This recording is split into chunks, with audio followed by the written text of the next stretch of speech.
दोस्तों, आप तो जानते ही हैं कि हिंदू सनातन धर्म को दुनिया का सबसे वैज्ञानिक धर्म माना जाता है।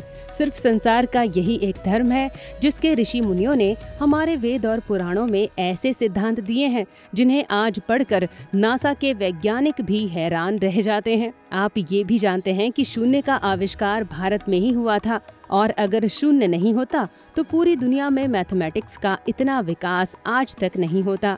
महान वैज्ञानिक ऋषि आर्यभट्ट ने ही पाई का सिद्धांत दिया था, जिसे आज भी पूरी दुनिया के वैज्ञानिक अपनी गणना में इस्तेमाल करते हैं।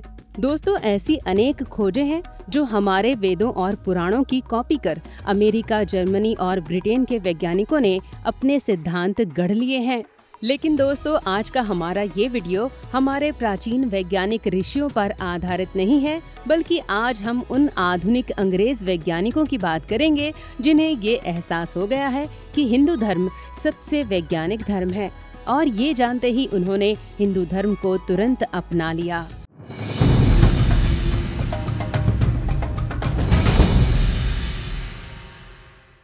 चलिए दोस्तों, सबसे पहले बात करते हैं महान एटॉमिक वैज्ञानिक ओपेनहाइमर की, जिनके जीवन पर पिछली जुलाई में ही फिल्म बनी है, जिसे कई ऑस्कर अवार्ड से सम्मानित किया गया था। ओपेनहाइमर ने कई बार ये खुद कहा कि वे रोज भगवद गीता का पाठ करते हैं, यहाँ तक कि जब पहली बार अमेरिका ने उनके नेतृत्व में पहला एटम बम विस्फोट किया था तो उन्होंने गीता के श्लोक से ईश्वर के प्रकाश से उसकी तुलना भी की थी। दोस्तों, ओपेनहाइमर के बाद अब हम बात करते हैं दुनिया में क्वांटम फिजिक्स के एक बहुत बड़े वैज्ञानिक इरविन श्रोडिंगर की। उन्हें 1933 में वेव मैकेनिक्स में एक फॉर्मूला देने की वजह से नोबेल पुरस्कार से भी सम्मानित किया गया था।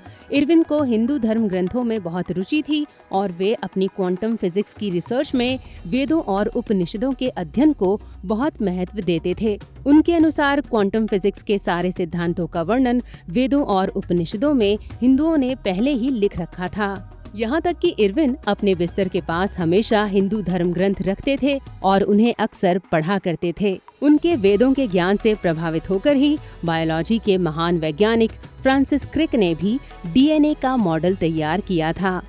दोस्तों, जर्मनी के साइंटिस्ट और क्वांटम फिजिक्स के महान रिसर्चर वॉरेन हाइजेनबर्ग ने तो हिंदू धर्म को ही अपना लिया था। उन्होंने एटम को लेकर जो अनसर्टेनिटी का सिद्धांत दिया था, उसका सारा श्रेय भी वे हिंदू धर्म ग्रंथों को ही देते थे। हाइजेनबर्ग ने तो हिंदू धर्म अपनाने के बाद भारत की यात्रा भी की थी और यहाँ वे महान कवि गुरु रविंद्रनाथ टैगोर से भी मिले थे। वर्तमान में भी कार्ल सागन एक ऐसा नाम है जिन्हें दुनिया भर में ब्रह्मांड के रहस्यों और क्वांटम फिजिक्स में सूत्रों की खोज के लिए जाना जाता है। कार्ल ये मानते हैं कि विज्ञान की जो भी खोजें और आविष्कार आज दुनिया के सामने हैं, वे कहीं न कहीं हिंदू धर्म ग्रंथों से ही प्रेरित हैं। दोस्तों, कार्ल ब्रह्मांड के सिद्धांत को वेदों में पहले से ही पाए जाने का दावा करते रहे हैं। कार्ल वर्षों भारत में आते जाते रहे हैं और उन्होंने कई बार वेदों और उपनिषदों के श्लोकों के द्वारा ये साबित किया है कि प्राचीन भारत के ऋषि मुनि दरअसल महान वैज्ञानिक थे। कार्ल सैगन ने ऋग्वेद के नासदीय सूक्त के आधार पर ये सिद्ध किया है कि हिंदू वैज्ञानिक ऋषि हजारों लाखों सालों से ब्रह्मांड के सारे रहस्यों से परिचित थे। दोस्तों, हैंस पीटर ड्यूज दुनिया भर में एक बड़े परमाणु वैज्ञानिक और क्वांटम फिजिक्स के वैज्ञानिक के रूप में फेमस रहे हैं।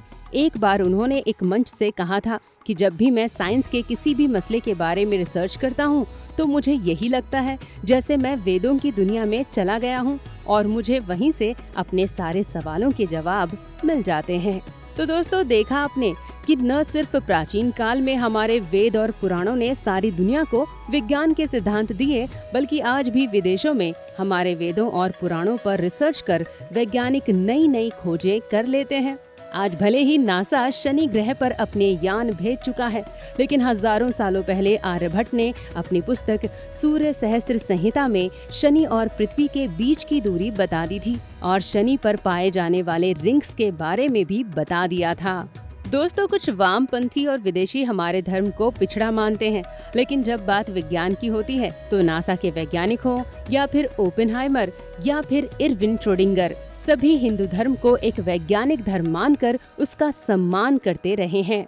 उम्मीद है कि आपको हमारा ये वीडियो जरूर पसंद आया होगा। इसलिए आपसे निवेदन है कि आप इसे लाइक जरूर करें और हमारे चैनल सनातन सद्गुरु को तुरंत सब्सक्राइब कर लें, ताकि आप हिंदू धर्म के गौरवशाली इतिहास और उसकी महानता से रोजाना परिचित हो सकें। आपका बहुत बहुत धन्यवाद।